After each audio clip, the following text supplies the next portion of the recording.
Hello! Ito na po yung mga paparating sa inyo ngayong month ng August. Check natin. Possible lang na paparating ha. Hindi ko sinasabi na siguradong sigurado mangyayari itong mga to or sure ball. Okay?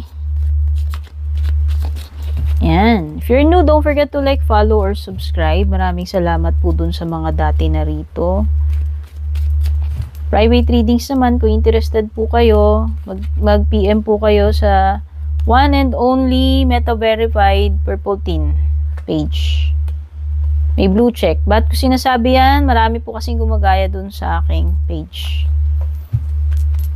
Okay? Hindi po ako mag-add friend. Hindi ko po kayo uunang ipipm para mag-offer ng kung ano-ano. Okay?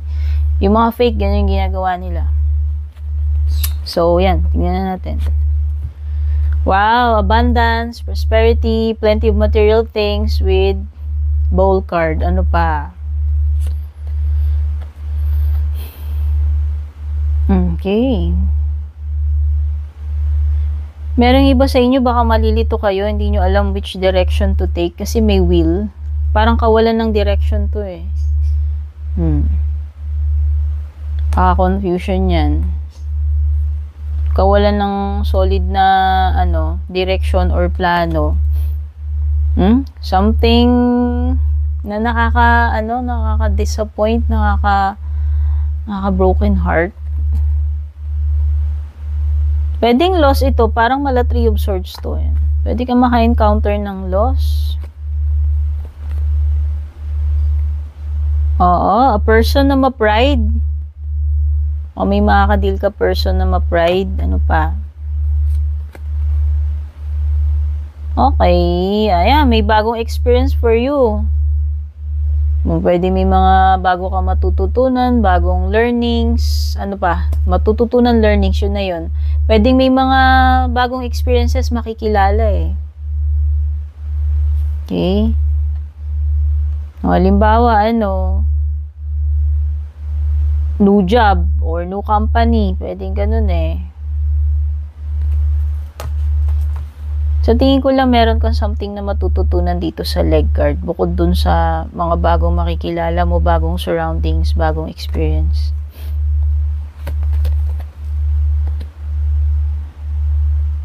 Meron ditong something important.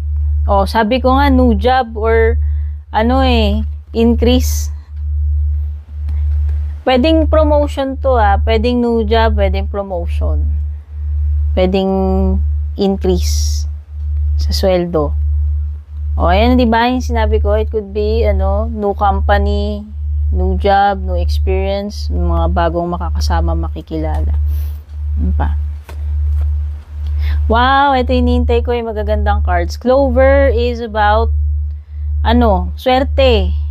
O, baka maswerte sa'yo tong month ng August.